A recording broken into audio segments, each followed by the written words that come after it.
Right now, somewhere in South Texas, inside a facility most people will never see, engineers are building a spacecraft designed to carry human beings to another planet, not in some vague, distant future, not in a decade. The mission has a name, it has a commander, it has a trajectory planned, and the man who will lead it has already been to space. On May 21st, 2026, SpaceX made an announcement during a routine launch webcast that barely made the evening news. But it might be the most important thing that happened this year. They revealed the first privately funded, crewed interplanetary mission in human history, a 2-year voyage beyond the Earth-Moon system, a flyby of Mars. And the person who will command it is a 44-year-old cryptocurrency billionaire named Chun Wang. This is not a concept drawing. This is not a promise on a stage. This is a named commander, a defined mission architecture, and a rocket, Starship, that has already flown 13 times. And what makes this story extraordinary is not just where they're going, it's what they'll have to survive to get there. Sit with that for a moment. A human being, flying past Mars, in a spacecraft that didn't exist 5 years ago. Let me tell you everything. If you're the kind of person who watches a video like this all the way through, the kind who wants to understand things rather than just scroll past them, you're exactly who this channel is for. Hit subscribe. Turn on notifications. I'll keep bringing you verified, research-heavy stories about what's actually happening at the edge of human exploration. Let's start with who Chun Wang actually is, because this is not some billionaire who bought a 10-minute ride to the edge of space and called himself an astronaut. Wang was born in 1982 in Tianjin, China. He dropped out of university, worked several programming jobs, and in 2011, with nothing more than $40,000 borrowed from his father, invested in early cryptocurrency ventures. He lost money in the first months. By 2013, he had co-founded F2 Pool, which at its peak became the world's largest Bitcoin mining operation. He later launched the crypto staking platform Stakefish in 2018. His estimated net worth is several $100 million, but the money is only part of the story. On April 1st, 2025, Wang commanded the Fram-2 mission, the first human spaceflight ever to pass over both of Earth's poles. He and a 3-person civilian crew launched from Kennedy Space Center aboard a SpaceX Crew Dragon on a Falcon 9 rocket, flew in a polar retrograde orbit for 3 days, 14 hours, and 32 minutes, and splashed down in the Pacific Ocean. It was the first Pacific Ocean splashdown for a Crew Dragon. The crew conducted 22 experiments during the flight, including what SpaceX called the first X-ray imaging ever performed in orbit. Wang didn't just buy a seat, he conceived the idea of a polar orbit flight in 2023, approached SpaceX directly, funded the entire mission privately, selected his crew, and made it happen within 2 years. He became the first citizen of Malta and the first citizen of St. Kitts to travel to space. He said publicly that his goal is to visit every country on Earth. Fram-2 was reportedly his 1,000th flight on an aircraft. And in the pre-recorded interview SpaceX aired during the May 21st webcast, Wang was speaking from Bouvet Island in the South Atlantic, officially recognized as the most remote island on Earth, an appropriate location for a man about to announce a trip to another planet. Now the mission itself. Here's what we know.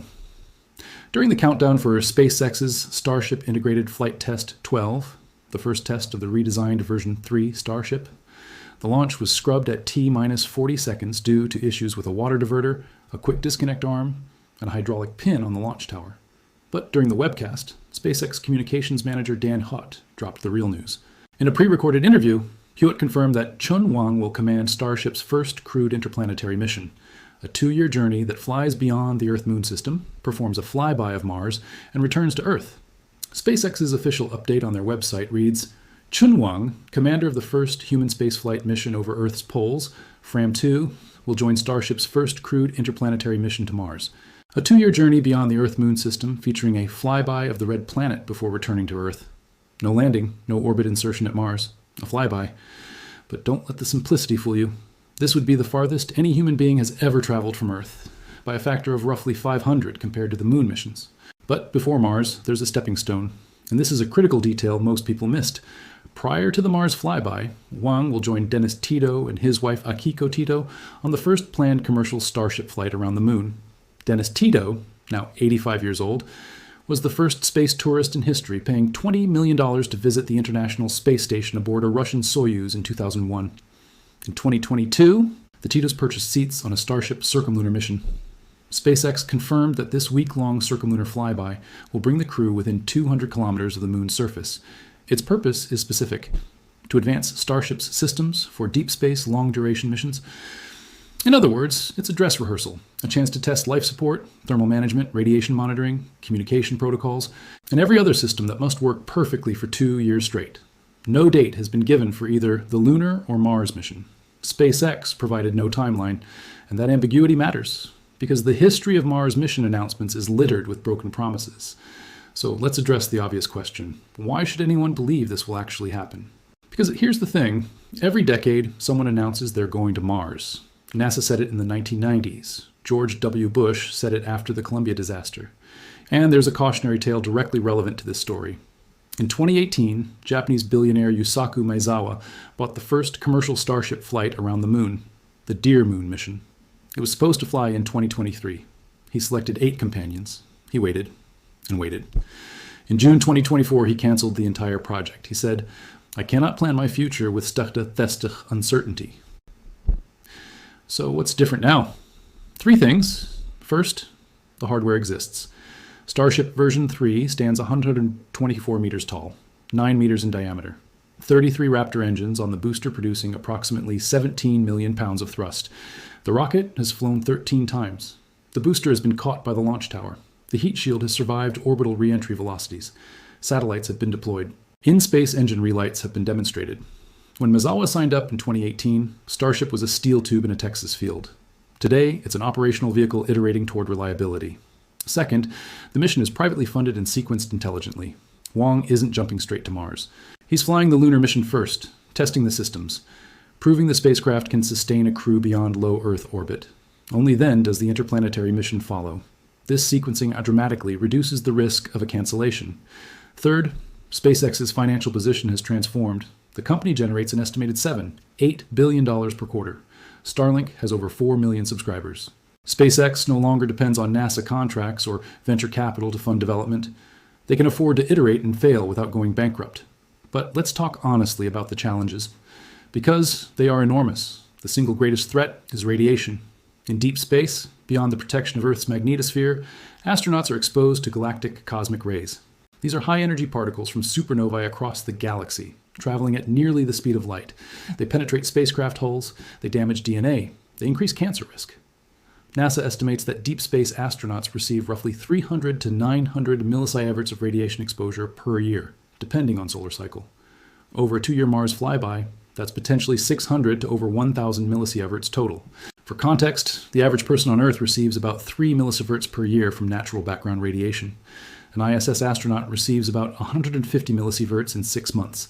A 2-year deep space crew could absorb more radiation than any human being in history. There are mitigations: water shielding around the crew habitat, polyethylene barriers. Starship's stainless steel hull provides some mass shielding. A dedicated storm shelter for solar particle events.